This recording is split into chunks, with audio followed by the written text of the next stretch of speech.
right. Was he practicing? Oh, they have like fake abs. Daniel? Good. Legend? So, cameras are rolling. I think it's short for it's degenerate. You can't see the rest. You're gonna be next to the mic, right? Yeah. Okay. And we are good to go. Cool, you guys. Hey. Just make sure. We're running. Wait. So, you might be wondering why I'm dressed like this. Actually, come to think of it, anticlimactic segments after. So when I moved to LA, I realized everyone here wants to be famous. But sometimes fame finds you when you least expect it. I'll never forget the first party I went to in the Hollywood Hills. It was a kimono pool party. I showed up dressed like a rock star in a white satin coat, much like what I'm wearing right now. A woman there told me I looked like Diplo. I was like, who's Diplo? What is a Diplo? but her friend was like, oh my God, you look exactly like Diplo. This is crazy. They brought me around the party, introducing me to everyone as Diplo. I met the party's host, a well-known TV reporter. And he said, man, I loved your set at Burning Man. Dude, we danced all night. Man, mad respect, bro. Fist bump. And I didn't know what was happening. But I decided to embrace it. I said, fuck it. You know what? I'm fucking Diplo. Everywhere I went, I started to ask, what would Diplo do? I started wearing the trademark Diplo tank top. Show off the guns. Those are guns. I realized it's not enough to look like a celebrity. You have to be the celebrity. I got a DJ deck and learned how to make beats. I hired an intern to follow me around to be my paparazzi, snapping photos. Is that true? I started doing quirky rock star things. I'd walk into the club in pink flip-flops. My friends asked me, why are you wearing a cowboy hat and Dolce & Gabbana suits? I said, hey, Diplo gonna be Diplo. And here I am, this Jewish kid from Connecticut, who never got laid in high school, didn't even get invited to the cool bar mitzvahs. Now I was getting a taste of the rock star life. Going to amazing parties, getting invited backstage at shows. People would come up and they'd say, I see you touring all around the world, making platinum records with Grammy Award-winning artists. How do you do it all? And I just shrugged and said, what do you have to understand about Diplo? So I'm 10% music and 90% attitude. At the end of the day, I'm just a kid from Florida. I said this as supermodels hovered over me, handing me champagne. Diplo has an album called Random White Dude Be Everywhere. Now I was that random white dude. I tell women, being a Grammy-winning dance music producer is fun, but I've got problems too. I'm running out of space in my office for all my gold and platinum records. I said, I've played the biggest pop festivals, the biggest Vegas clubs, but I'm all about the music. I don't need the screaming crowds. I can be happy playing a tiny underground basement for 30 people. That's when I can stop being Diplo and start being Wesley. So there are pros and cons to being mistaken for an internationally famous DJ. I tried turning every event I went to into a dance party. Business dinners, weddings, even funerals. Everywhere I went, I was dropping fat beats, a pounding bass line, strobe lights. I did a pop-up show at a senior center.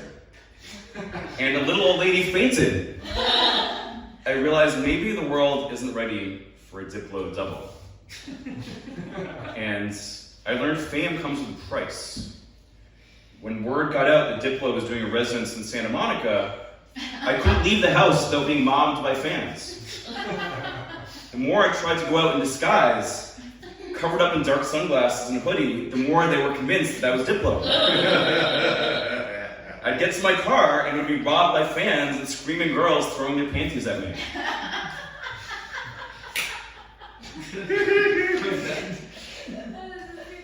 I didn't know what to do. I mean, how can anyone deal with this level of fame? There was only one person I could talk to, only one other internationally famous DJ who would understand my predicament. I went to a Diplo show in Miami.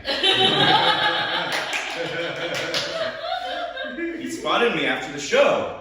He came up to me. He said, "Hey, you're the dude who's been telling everyone that you're me." And I thought he'd be mad. He was going to report me to the feds as this like deranged stalker and have me locked up. But no, he loved it. He said, "I'm playing so many shows, I'm going to have a nervous breakdown. I want you to be my body double, like a Hollywood stuntman." And I couldn't believe it, but we shook hands and he said, "Congrats, bro, you're part of the Diplo team." He invited me back to his house in the Hollywood Hills. He spent the weekend giving me DJ lessons, introducing me to his crew. All of a sudden, I found myself riding around on a bicycle in my underwear and cowboy hat. They were filming me as Diplo in a music video shoot, high-fiving all the extras and groupies. I was pumped. Like, I had the official Diplo stamp of approval. But then I took it too far. I got invited to a party in the Hollywood Hills, and it felt like an episode of Entourage. Models, coke, celebrities. I noticed people pointing at me and whispering. A girl came up to me and asked me to autograph her breasts.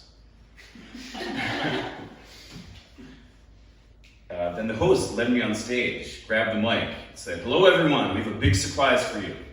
He's played Ibiza, Coachella, Burning Man, and now he's going to be playing a special DJ set for you all tonight.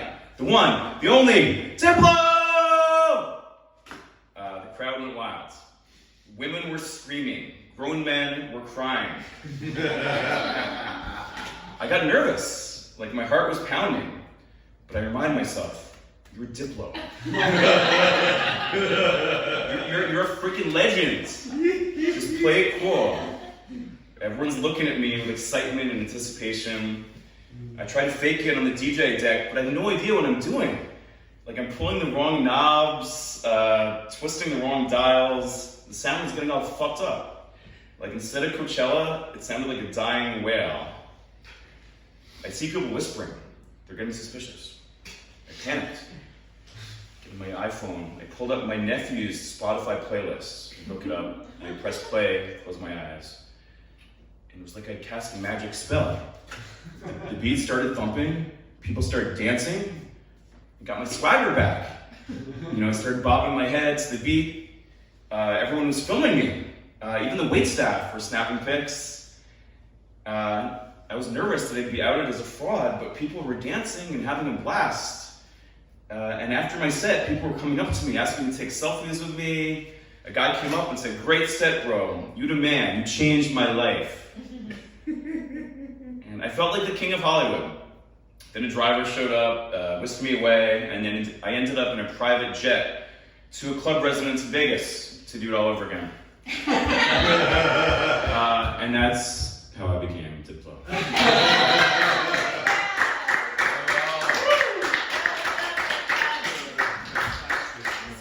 think you're making more. This actually happened because this could easily happen. Small part of it.